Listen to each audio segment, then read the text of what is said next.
I'm doing this because I have so many brilliant people in my audience who are still staying behind the scenes and they belong in front of the scenes. And so for a lot of them, their physical appearance, their physical health is a problem. They haven't healed from emotional stuff. They're not making tough decisions. They're afraid to create their own stage because they're afraid of rejection or failure or whatever it is. So here is 5 things I've personally done to have a successful speaking and coaching career. Optimal health is not a privilege, it's a right. However, unfortunately, the overwhelming majority of health challenges today can be attributed to lifestyle. This includes our physical activity, the quality of our relationships, stress, purpose and fulfillment, and of course, our diet. But what if there was an alternative? What if we could prevent and combat these health challenges with lifestyle changes before pills and procedures? You are listening to the Plant Protocol Podcast with yours truly, plant-based health and business coach, and now the forever voice in your head, Lisa A. Smith. It's time to come get this health.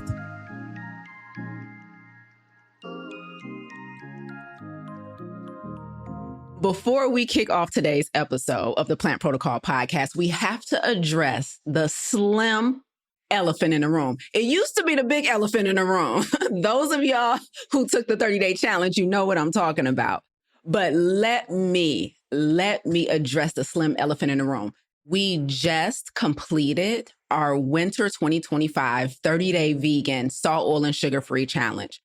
And when I tell you guys, the results have been insane. There is no more big elephant in the room, okay? We can only address the little elephant in the room. Y'all done lost weight. Y'all done got off of medications. Y'all done improved bedroom behavior. Y'all done got over food addiction. And let me tell you, I have been getting messages, public and private, about the big decisions you guys have been making in your life about your career, about your relationships, about eliminating chronic stress. You guys are pulling the trigger on decisions that you have been sitting on. When I tell you the Plant Protocol 30-Day Vegan Challenge is unmatched, it's unmatched. It's so good. So we're going to get into the topic, but I had to address all of you guys who participated in the Plant Protocol 30-Day Vegan SOS Challenge for the month of January 2025. I want to personally again say thank you. I want to say I'm proud of you. I want to say I can't wait to do it again in July. We already got registration open for the next one. But the weight loss, the getting off of meds, the mental clarity, almost every review we've gotten in, it's like, oh my God, the mental clarity. I'm thinking so clear. Like the lifting brain fog will change your life. Sometimes you don't even know you in the fog until it's lifted.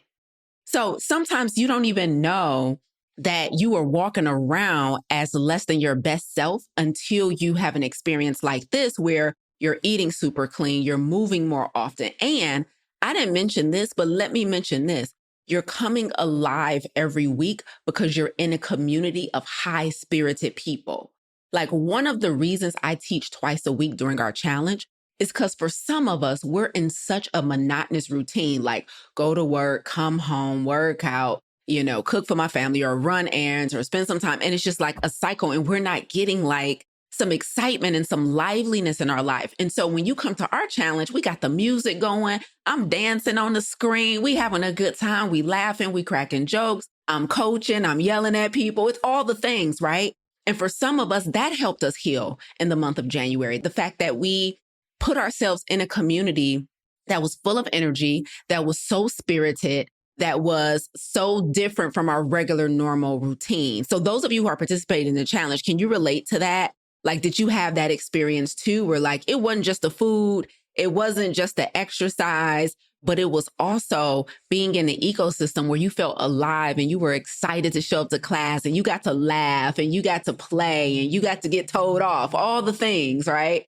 So anyway, that's the end of my rant. I had to address the little elephant in the room because you guys just did phenomenal. So thank you for supporting me on my mission to extend the healthy life expectancy for people of color, because you guys showed up and you guys did all the things that you need to do to actually extend life, right? And so feeling better, like beating medications, beating diagnosis, like putting stuff in remission. When I say people, we didn't just reduce some people numbers, like some people came off of medications. I need y'all to understand that. So it was a powerful experience. And so thank you, thank you, thank you. Love you guys so much, so much. So that's it for me. Now let's get into today's episode. Now, many of you who have been following me for a while, you know that I am, in addition to being a coach, I'm the founder of a coaching company. We have coaching programs, we run challenges.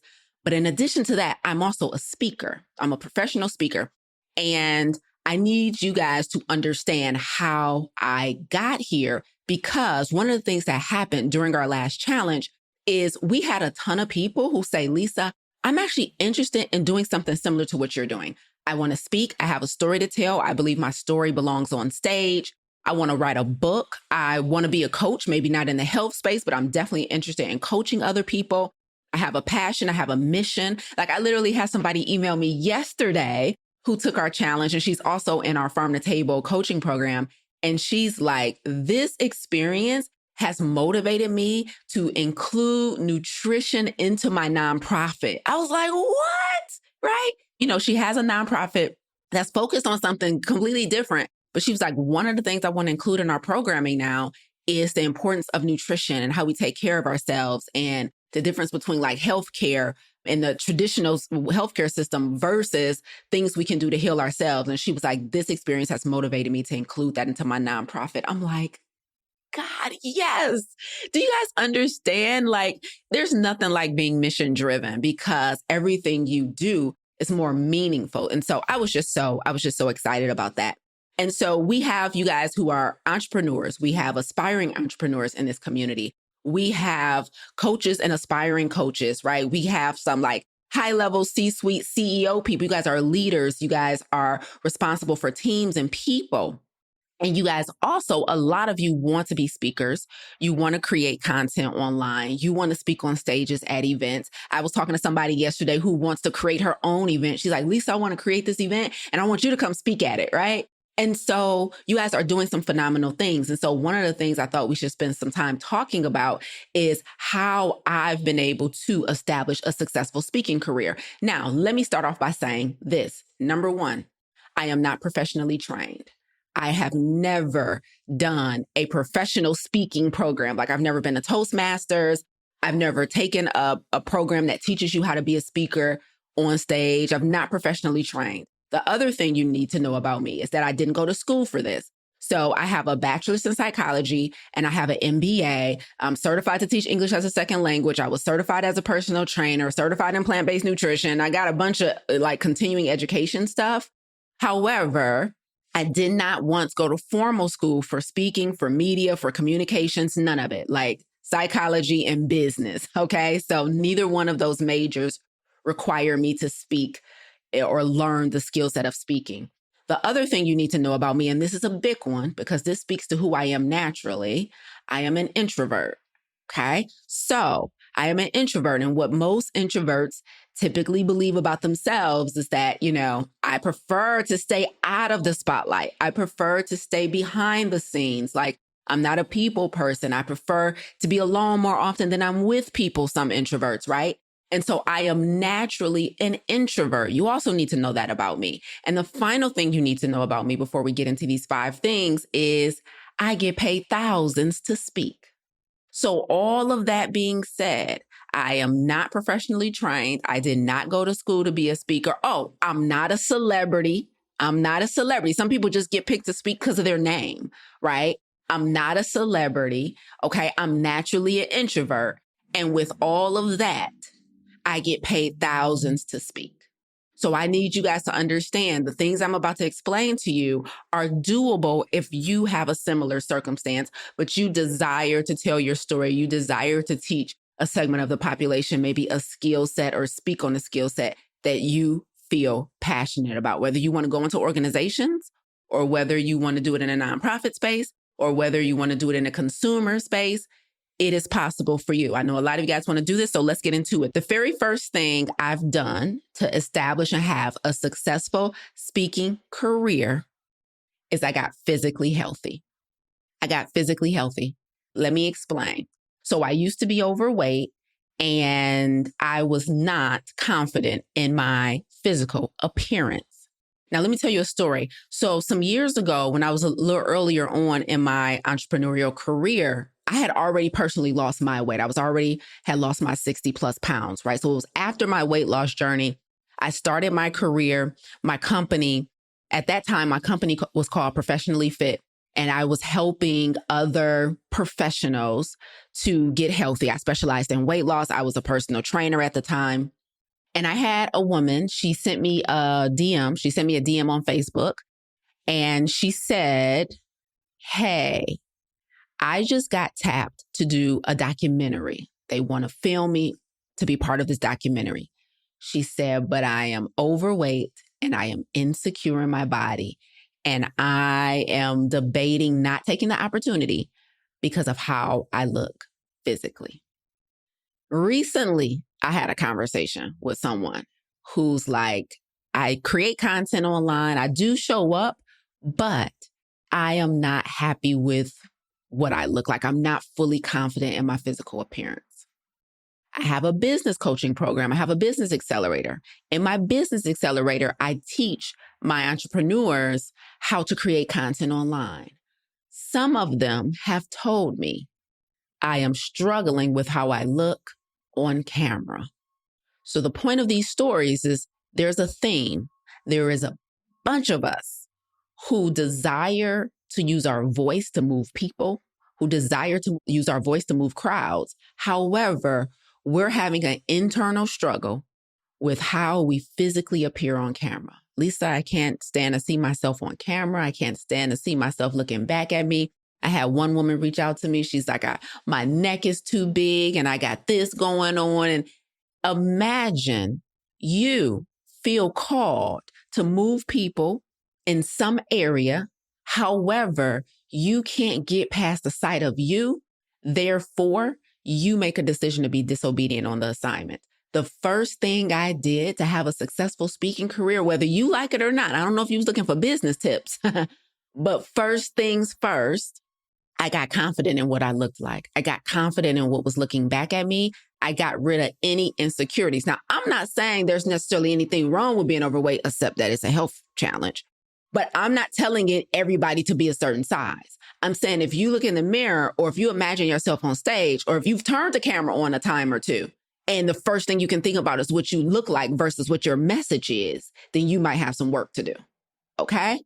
So I lost the weight because I didn't like my love handles. I didn't like the fact that I felt obligated to put on a jacket or multiple layers when I was going in front of people because I didn't want them to see my love handles. I didn't like that. I didn't like how much space my weight took up in my mind. I didn't like it. So I lost weight because I got sick of thinking about losing weight. I needed to look a certain way so that I could be happy on stage. Now, you get me to your event, you get me on your news station. I don't care if it's virtual, from the neck up on camera. I don't care if it's in person and I'm physically on the stage with my pumps on. There's not a single moment, praise God, there's not a single moment where I'm concerned with how I look because I know I look good. Listen, I went to an event last year. Was it last year? Last year, the year before, I was speaking at a Black Nurses Conference. And so I ran a breakout session, right? So they had me do a breakout session. And so when you do a breakout session at a big conference, your room is smaller, right? So people can really see you. Like some speaking events, you on the big main stage, right? And so you might be a little further away from the audience. But then some speaking events are more intimate. So when I spoke at the Black Nurses event, they was like, "We want you to do a breakout session." I said, "Bet." I did a breakout session. So we're off into a smaller classroom. There was no stage, right? All the seats, everybody, we're all on the same level, on the same floor. So I'm not elevated and there's no distance between me and the audience. And me, as you can tell here on camera, I'm a physical speaker. So I'm gesturing. I like to walk around. I might high five somebody. Like my classes be lit, right? So I'm like, not a single moment What a blessing to be free of stuff that was taking up mental real estate.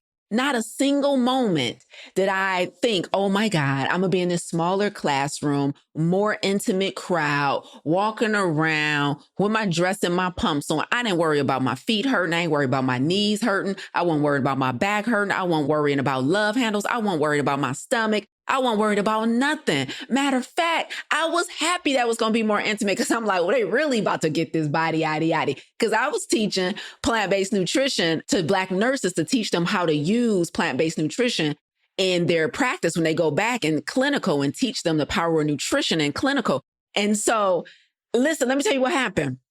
First of all, I rocked out the breakout session. Matter of fact, my room was an overflow. There were seats outside my door. People was leaning in trying to hear. So my room was an overflow because that's all I operate in. I'm God's favorite. And so let me tell you something. At the end of that breakout session, people lining up to ask me questions, right?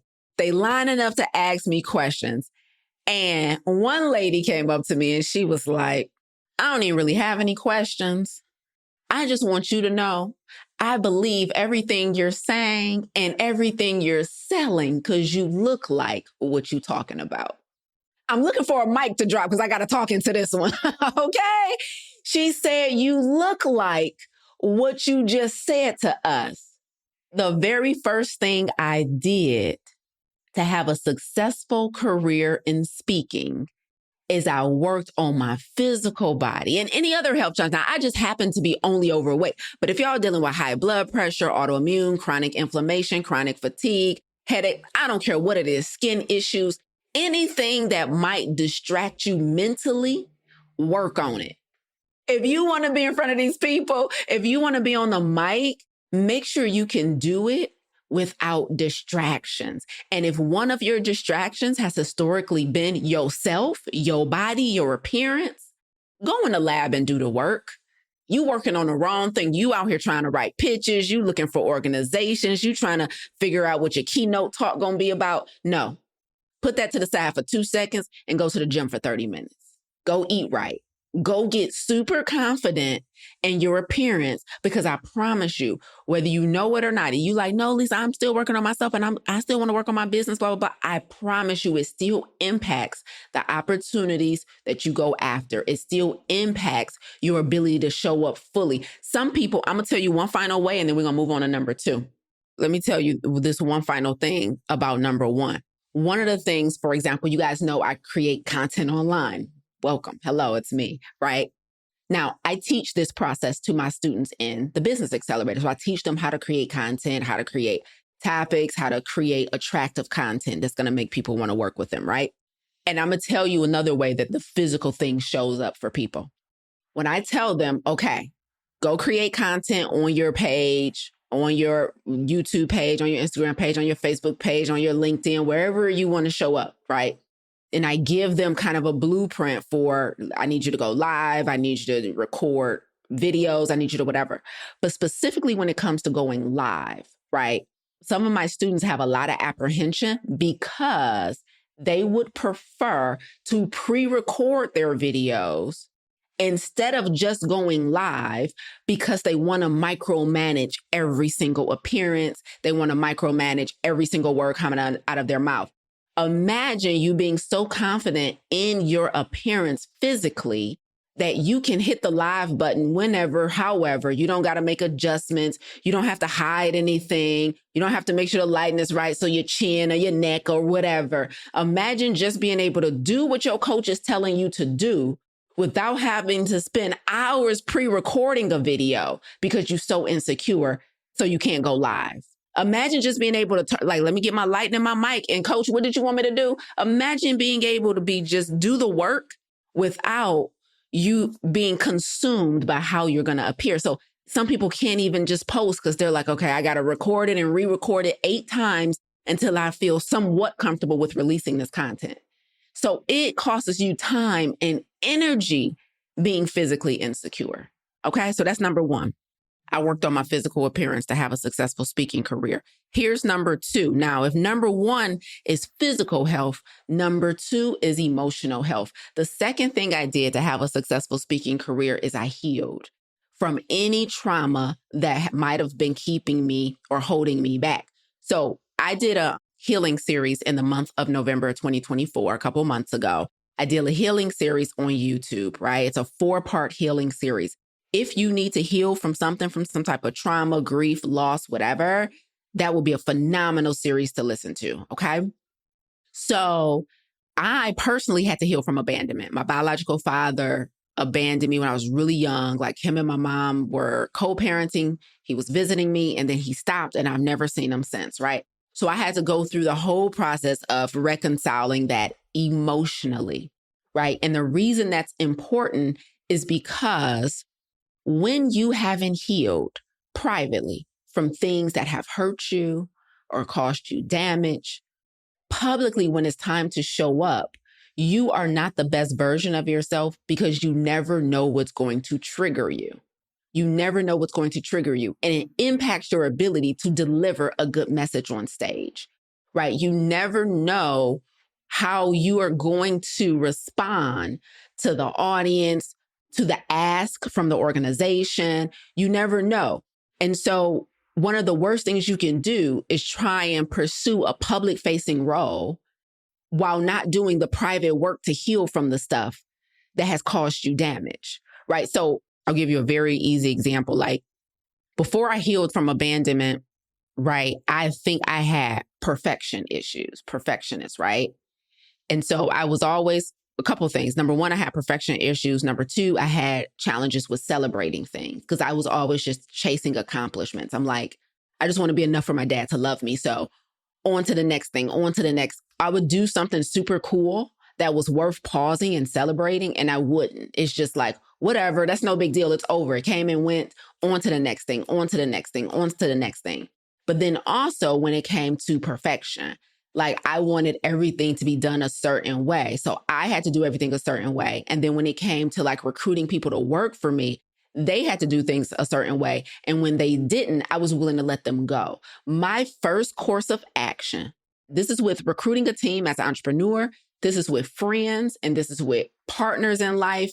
My first course of action, as soon as things weren't perfect, was to abandon the situation. You know how many assistants I went through before I was healed? Now I understand. Now I'm more mature as a leader, and now I'm more healed as a person. So I understand I got to train people, and I understand I got to give people grace of being human. And I understand those things. But before I was healed, I'm like, well, shoot, I didn't know this consciously, but my dad had demonstrated how to leave things, right? And I didn't see a big deal with doing the same. Like, forget this, I'm out, right? And so I had abandonment in my own spirit. I had perfectionist issues. I didn't know how to celebrate wins. All of these things are different today.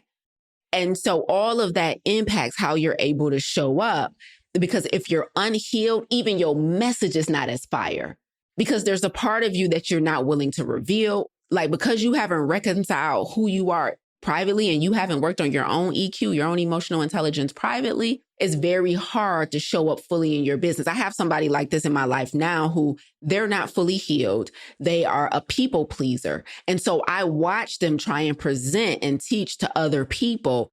And I can watch when they're uncomfortable because they're charged with the responsibility of telling somebody to do something that they themselves haven't done privately. It messes up everything you're trying to do as a coach and a speaker if you haven't healed. It compromises your own integrity if you have not healed, right? And so you never know how you're going to be triggered, and that can cause a serious, serious hindrance in your ability to deliver content and messages that really resonates with the audience that you're trying to serve. So being unhealed really prevented my speaking and my teaching from going to the next level, right? So I hope that makes sense. And I don't want you guys to minimize that, because it's like, I'm trying to get to the money. I'm trying to get to the opportunities. I'm trying to get my face out here. Meanwhile, you still super broken, right? So that's the second thing I did. So now I'm not a perfectionist. However, I demand excellence. So I no longer have a spirit of perfection. I now have a spirit of excellence, and it's different. So I demand excellence out of myself and everybody that works for me. But excellence and perfection are not the same thing. And I understand that now. So now I keep people longer. People are on my team longer now, right? Like I'm in relationships longer now. I'm willing to work with people on things now, right? So being healed completely changes the game. Let's get into number 3. The third thing I did in order to be successful as a speaker, this one is major, is I developed self-awareness, meaning I understood better who I was naturally. Remember at the beginning of this, I told you guys, I am an introvert. I didn't learn that about myself within the last couple years is when I learned that. Like, this is new to me, okay? Within the last couple years is when I learned that I was an introvert. The reason this is so important, I have to say this, because this is how it's made me a better speaker. The reason this is so important, because I've been speaking for years, I could not understand for the life of me why, after doing something that I genuinely enjoyed and that I was so good at, was I so freaking exhausted. Like, I used to teach a class every first Saturday of the month. I used to teach it in person for like 3 years. And then the last 2 years, I taught it virtually after COVID. And it was called Get Planted, an introduction to a whole food plant-based lifestyle. And I used to rent out this space in downtown Detroit, and I would show up and I would speak and I would teach. And then a bunch of people will want to talk to me afterwards and ask me questions. And Lord, give me hugs. Lord, I'm still recovering from that. So it was all this hugging, I'm shaking hands, kissing babies, giving hugs, answering questions. And then people so hyped up after my talk, and they want to tell me their stories. Like, I've been coming to your class for this many months now, and I just got to tell you, I'm losing weight. I'm doing this. And this was a free class. I wasn't even charging for it, but they were just coming because I'm good at what I do. And they were getting results. And so I got to listen to testimonies. I got to answer questions. I got to do all these things. People want to work with me. How can I work with you? Or people want to book me. Hey, I want you to come speak at my church. I want you to come speak at my thing. And I love it. But for some reason, after it was over, I would be like, lay me down for 2 days. Lay me down for 2 days. Now, I'm not saying that all of that is not naturally tiring, but I'm like, I'm above and beyond tired. Why? And it wasn't until I learned that I was an introvert and peopling takes energy away from me that I was then able to make some adjustments. So I became a better speaker when I learned my natural preferences. So now what do? I'm so smart. Now I schedule my talks and my teaching I intentionally lighten those days. Like, one of the things I did in the month of January during our challenge, I teach twice a week. And so I teach twice a week during our challenge.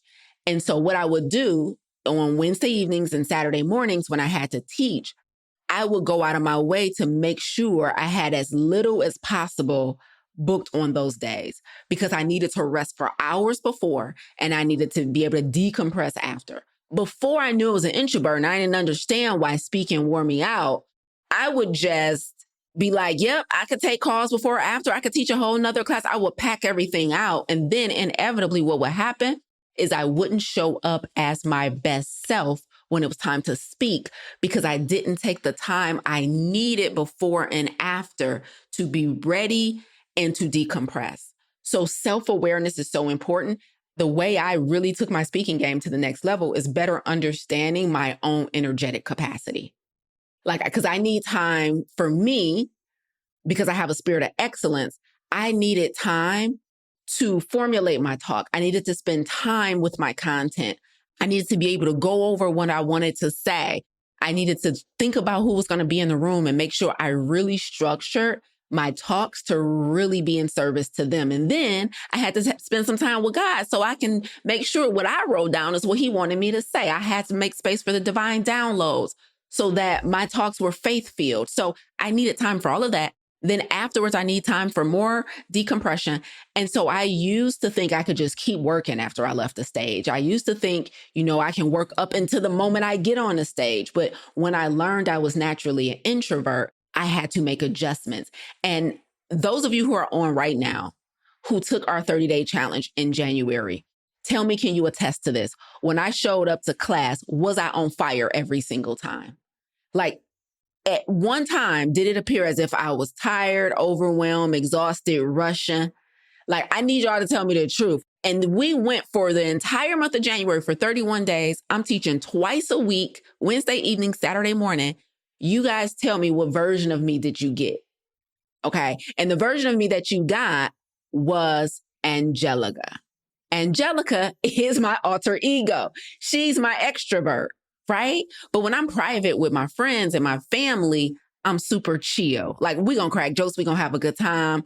I'm gonna probably be dancing around the house, but I'm super chill. I'm not a big extrovert, right? However, most people are so surprised to hear that after they've heard me speak. That was intentional and was orchestrated. That was not my natural personality. And I am naturally fun, but what I'm saying is I had to rest to do that, right? Because you have to know who you are so that you can manage how you show up. And so self-awareness was a game changer. So before I go on to number 4 and 5, I want to tell you guys that, like, developing self-awareness for me happened in 2 ways. Number 1, I got into a community who mastered how to teach someone self-awareness. So my coach is Dr. Eric Thomas, and I'm in his community, and they have an assessment that they use to help people better understand their natural personality style, their natural preferences.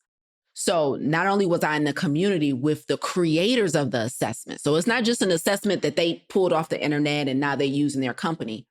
They literally created the assessment. So what's so dope about that is they created the assessment, which means they're masters over the assessment. So which means when I take the assessment, when all of us in the community take the assessment, they are able to explain it to us in finite detail. If you scored this, this is what this means about you. So I have been studying myself for years. I've been taking his assessment for years. I take it once a year. I've been studying his assessment for years, mastering myself. Like, I don't just, you know how some of us, we take these fun personalities assessments and we're like, oh yeah, that's cool. That is true about me. Yep. No. I need y'all to understand the lengths I went to develop self-awareness. I didn't just take this assessment, read the results and say, yep, accurate. Not so much. Yeah, that's me. No. I took it. I read the results. I went to the classes when they were breaking it down. And then I committed to every month looking at my assessment and pulling something off that assessment that I wanted to work on about myself. So, like, I need y'all to understand, like, when I say develop self-awareness, it's not like just take an assessment and confirm, yeah, I'm an introvert. I was like, okay, how does naturally being an introvert, I'm like, shoot, that don't really pair well with my desire to become a public figure on track to be a historical figure. I was like, I'm gonna have to people. I'm like, okay, well, let me study myself and see what I naturally do. And then let me see what areas of this assessment I need to grow in, because I'm developing a career where I want to be a public figure, where I'm speaking, I'm teaching, I'm coaching, I'm being an author in a public forum. And so I need to master myself. So I need you guys to understand what I say when I say I master myself. This wasn't just like, oh yeah, that's true. This is me studying my own self intentionally on a regular basis to get better at being me, but then also to see what my natural limitations were and get better at those. All right. So that is number 3, mastering yourself to see what adjustments you need to make so that you can show up excellently publicly. All right. Let's get into number 4. And number 4 is really like a 3A. So number 4 is a piggyback off of number 3. So I told you number 3 was I developed a high level of self-awareness and I made the adjustments, right? Number 4 is I was obedient despite my preferences. Okay. I was obedient despite my preferences. So let me explain what that means. My preference is not to hug people. Okay. I'm be honest with you. All that hugging. My preference is not to hug people. My preference is not to do a whole bunch of small talk. I hate small talk. My preference is to be direct, get to the point, get up out of here. My preference is to work alone most of the time. But based on my mission, i.e. my assignment to extend the healthy life expectancy for people of color, and based on the route I've decided to take to do that, which is I'm going to be the brand, I'm going to be the public figure, I'm going to do the speaking and the teaching, I'm going to make history. I'm not going to leave it up to somebody else. I'm not going to put anybody else in the driver's seat of my mission. So since I decided I got to do that, I decided, my preferences don't serve me here. Like, you can give me a project, put me in a room, make me a cup of tea, and leave me the heck alone. I'm going to emerge from the room in a couple of hours and be like, project done with a spirit of excellence. It's ready to go. And I already sold it to 3 people. Oh, I execute, right? Like, I don't need a lot. I don't need to be doing all this people. And matter of fact, the fewer amount of people that are required to get a project done, the better. Like, my preferences, like I'm in a silo. Like, I can live in a cave if I needed to, right? Like, I'm super good. But I had to realize, listen to number 4, y'all. I had to realize, and some of you guys need to write this down, but not just on paper. You might need to write it on your forehead so you see it every time you look in the mirror. I had to realize, to have a successful speaking career, to have a successful coaching company, to be a public figure, my preferences don't always serve me. Write it down, then take a picture, and then put it somewhere you can see it every day. My preferences don't always serve me. So I'm naturally introverted. I'm naturally very direct. But listen, I'm in a coaching business. I work with a ton of humans with a ton of different personality types. Now, I'm not going to hold you. My favorite is the people who are just as direct as me. We get on a Zoom call and we ain't got to do nothing but get to the point. But that's not my entire audience. Some people, when they get on a Zoom call to me, they want to fan out. They want to do small talk, and we got to do that lovey-dovey stuff first before we get to work. I had to learn how to do that. My preferences don't always serve me. And I'm not encouraging anybody who love the lovey-dovey stuff to stop doing it when you get on the call with me. Y'all don't have to call me or get in a meeting with me and be like, Lisa, I know you don't like this. Don't do that. I'm here. I've changed, right? I want to do it because that's what you need, right? But I'm just teaching that in order to have a successful public-facing role, you got to understand that the public needs different stuff.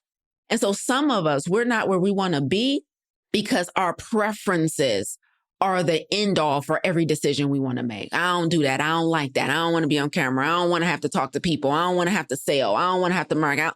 Your preferences ain't working for you.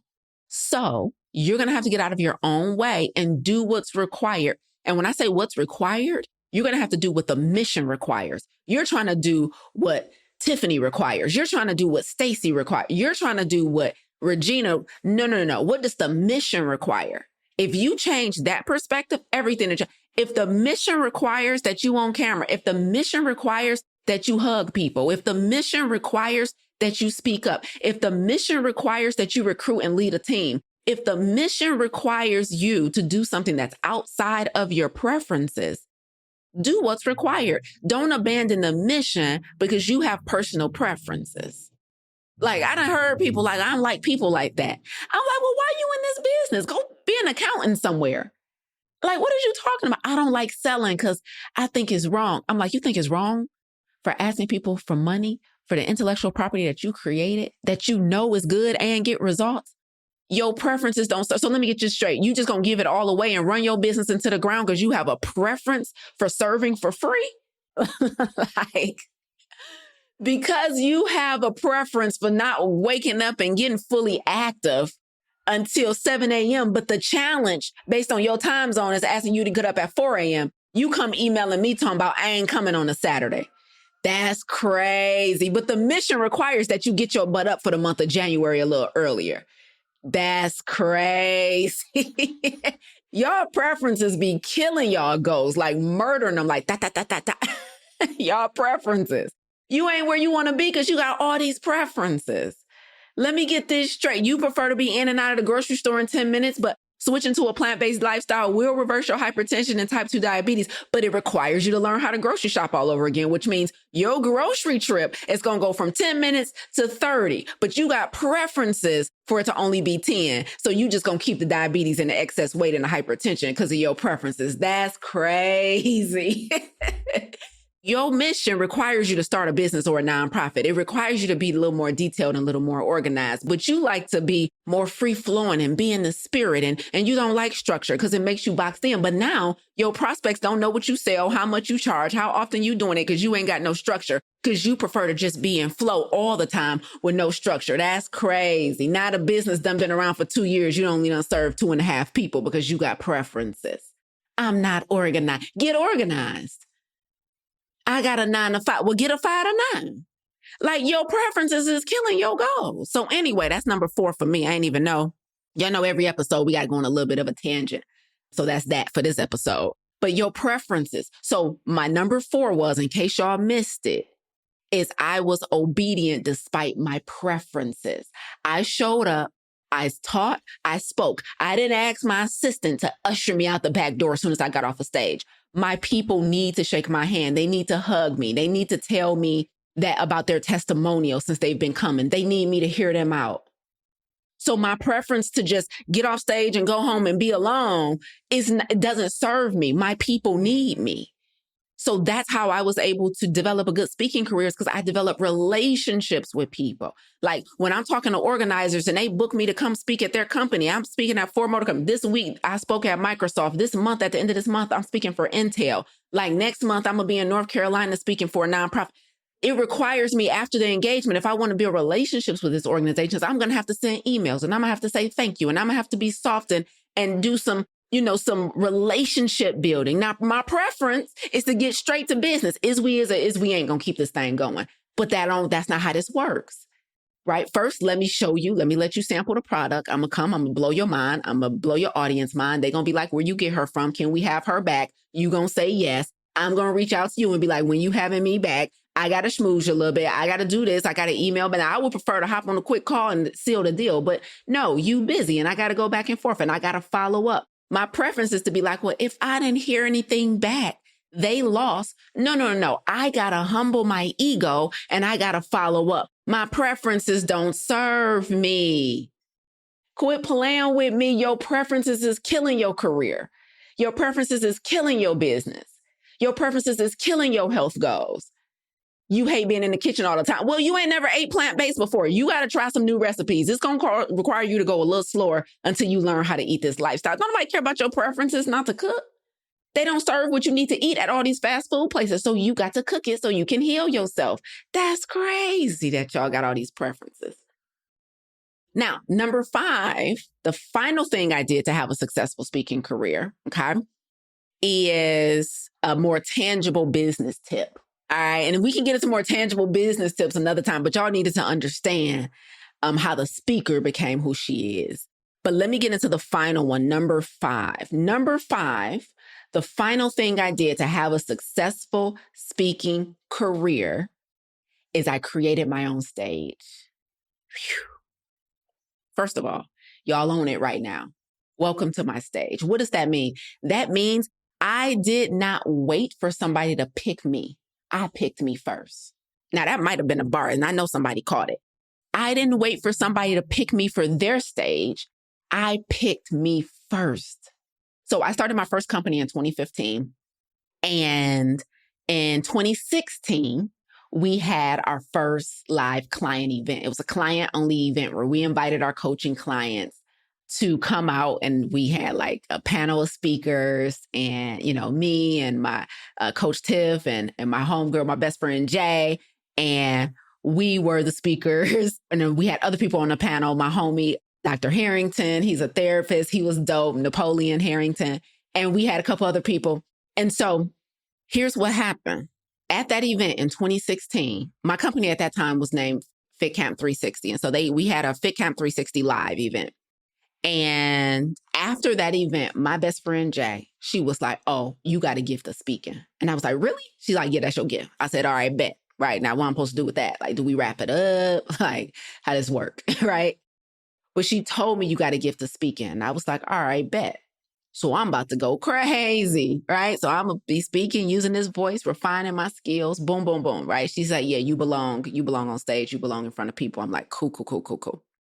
So I started something called the Black Health Academy in 2017, right?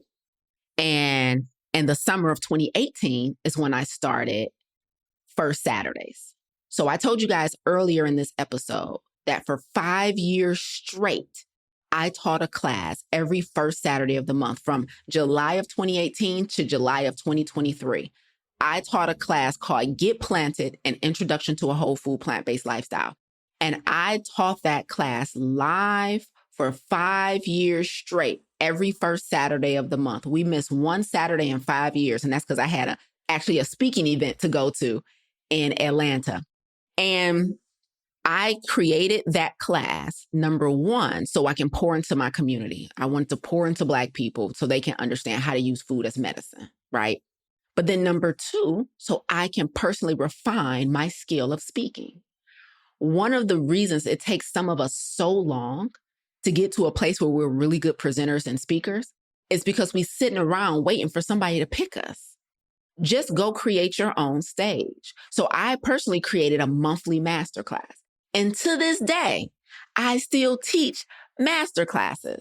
I teach business masterclasses. I teach health masterclasses. I teach chronic stress masterclasses. I do all type of masterclasses to this day. I now have a 30-day challenge where I teach live twice a week during the challenge. These are all opportunities for me to speak. And here's the biggest stage. It's the one y'all on right now. I come on live every Monday at 10 a.m. Eastern and do a full keynote. I don't care what y'all say. These be keynotes. Okay. I can package any one of my Monday morning lives and sell it because my content is cold, because it's premeditated. I think it out. I want it to be good because I'm not just here because I said I was going to show up every Monday. I'm here to be in service. That's first and foremost, be in service to people who can't afford to work with me yet. And number two, to refine my skill. I can't refine my skill if I'm not taking it serious. It's not like, oh, let me just turn the camera on and what I'm going to talk about today. What y'all doing? No. This is a keynote every Monday. Y'all going to see me and send across from Oprah one day like, man, I've been listening to Lisa's Monday morning keynotes for years. Y'all gonna be like, this cute what she's saying with Oprah, but I've been getting that fire from her for years. You know what I'm saying? Like, I need you guys to understand, if you want to be a great speaker, if you want to be a great coach, if you want to learn how to connect with audiences, if you want to learn how to craft great messages, if you want to know how to navigate, okay, how do I watch the chat and get to my point and answer questions? How do I crack jokes or get off a script and come back on? You got to get into practice. And it ain't going to work consistently if you waiting on somebody else to pick you. You got to pick you first. Now, I teach my clients in the Business Accelerator how to do this, but the apprehension they have is like, oh, because I teach them how to create masterclasses. Like I teach them how to create content online. I teach them how to create virtual masterclasses so they can refine their skill of teaching and coaching and speaking. And there are people all afraid of nobody showing up or nobody registering or nobody coming. I'm like, y'all missing the point.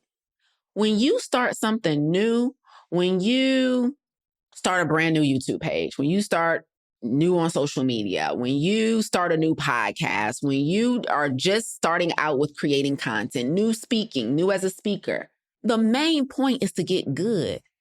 I don't care how many people show up. I don't care how many people registered and didn't come. I don't care about that.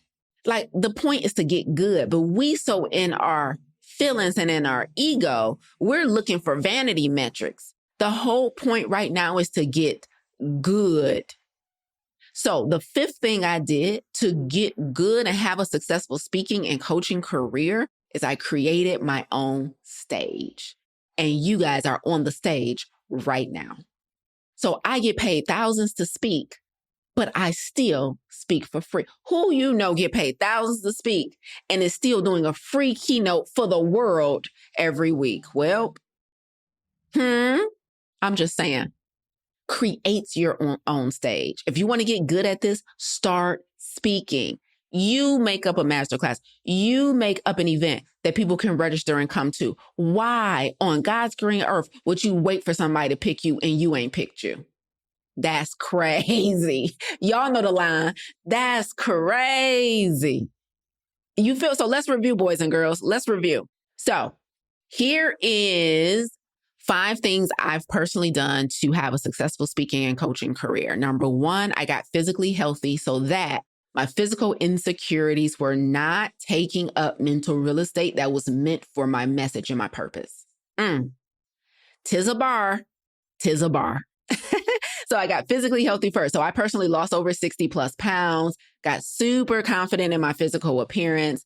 And now I can go on stages, no matter how big or small the room is, and feel confident in how I look so that I'm not distracted and I can give all my attention to the audience, to the message, to the assignment. Number two, the second thing I did to become a successful speaker and have a successful coaching company is I healed emotionally. So me personally, I had to heal from abandonment issues. Some of you guys may need to heal from something else. But now, I don't know this word. Is it impenetrable? Shoot. What does it mean when somebody can't penetrate your fortress or whatever? Impenetrable, that's the word I want to use. I don't care. So my emotional fortitude, I can't be triggered and thrown off track, right? But that's what I am now. Like, since I healed emotionally, right, you can't cross certain lines for me that compromises my health. Like, on Saturday, man, y'all be missing out if y'all ain't in our challenges. On Saturday, our like last call of the challenge, I told them a story about the time I saw a coach of mine. She was a personal coach of mine. I saw her having an emotional breakdown on stage. And I told that story on Saturday. And I told our attendees on Saturday, I told them when I saw my coach have an emotional breakdown on stage, it was in that exact moment that I knew I would never work with her again, because I instantly lost confidence in her leadership. And part of the reason she had an emotional breakdown on stage is because she had not been doing the private personal development work to make sure she's fully healed emotionally. And so as a speaker on stage, she lost her marbles right quick. And I was like, oh, you done lost me. Because if I employ somebody to lead me, I need to be able to trust that they can lead me. And I'm already strong. I'm already super smart. I'm brilliant. I just can't say impenetrable. But I'm already smart, strong, decisive. So for me to pick somebody as my coach, they got to be good. They got to be good. And so if I see your EQ is below average, you've lost me as a follower. So when I tell you number two is I healed and I am emotionally sound, that has made me a much more dynamic speaker, because I can't be triggered by life. I can't be thrown off. You're not going to catch me off guard. So anyway, that's number two. Number three was self-awareness. I told you guys about an assessment I've been taking for years with my coach. I told you guys about how much I studied my assessment to master myself. So when I learned I was an introvert, I had to make adjustments in my speaking and my energetic capacity so that I can show up for my audience the way they needed me to show up, right? So that was number three. I developed a super high level of I know myself so well. And it's such a great, we talking about business and speaking right now, but this is obviously poured beautifully into my relationships, into my friendships, into my business. Like, my heightened level of self-awareness is just a gift, right? It's just a wonderful, wonderful gift from God. And so that has really impacted my ability to speak and present well. And then number four was I was obedient despite my personal preferences, right? So despite my personal desire to, run off stage and be alone, I realized I had to create capacity for the public. I had to create capacity for refueling after I speak. I had to create capacity for resting hours before I present and speak versus trying to cram my days with a lot of work. Like, on days where I have a speaking engagement, I block off the whole day and I try and make the speaking engagement my only thing I have to do. So I'm speaking this month for Intel on February 27th. I'd have nothing else on my calendar for that day. Not a single thing, because I want to be my absolute best for them, because I don't naturally have extrovert energy. So in order for me to manufacture the energy that's required for me to speak, I have to organize my day and my tasks differently. I wouldn't have known that if I didn't have self-awareness. And so now I can be obedient despite my preferences because I have that self-awareness. So that's number four. I'm obedient despite my preferences, because my preference is to just work all day. I love working because I love getting stuff done, because completion gives me a dopamine hit. And so I would prefer to work all day, but I know when I speak, I actually need to rest more so I can have more energy. So my natural preference to work on the days I got to speak, I can't honor that preference, right? I can't get my dopamine hit from checking things off, right? And so your preferences don't serve you, and you have to be obedient despite your preferences. And then finally, number five was I created my own stage. I didn't wait for somebody to pick me. I picked myself first. And you guys know what happened inevitably when I did that? When I picked myself first, lo and behold, the people who wanted me to come speak was in the audience that I created, right? So people were coming to my first Saturday class. They come to my master classes now. They come to my challenges now. And they're like, hey, yo, I'm part of this Black women's group. I'm part of this sorority. I have a big church. I actually work at Ford Motor Company. I work at matter of fact, you guys know how I got the Microsoft gig that I did last week? Literally on LinkedIn, a young lady who follows me who just happens to work at Microsoft, she was like, I've been following you for years and you have been so consistent. She saw my content and was like, hey, we're doing a wellness week. I would love for you to come in and speak. I didn't pitch myself to Microsoft. They found me because she's been in my audience. So when you create your own stage and create your own audience, you inevitably create your next opportunity on somebody else's stage. Psh. Pew, pew, pew. Somebody, let me know if y'all want me to drop my Cash App because y'all should have paid for this episode. Let me know if I should have just pinned my Cash App because the gems have been dropping all morning, okay? Let me tell you, okay? So I created my own stage and I didn't wait for somebody to pick me. I decided I was going to speak. I decided what my subject matter was going to be. I decided how long I was going to be on stage. I decided what my offer was going to be. I made all the decisions and inevitably what happened, that created an audience with people who worked at places and had initiatives where they needed speakers. And they were like, well, we would love to have you over here because we saw you were at your class. We saw you at your master class. I saw you in your challenge, Lisa. And as a result, I want to book you for my challenge. I want to book you for my organization. I want to book you at my church. Psh, forget about it. I know you see it. All right, y'all. I will see you guys next Monday. Have a phenomenal week. And don't forget to go out here and eat like you got some sense. Peace out, y'all. You tuned in today because, like me, you refuse to let your good become the enemy of your great. You're not settling for good health when optimal is well within reach.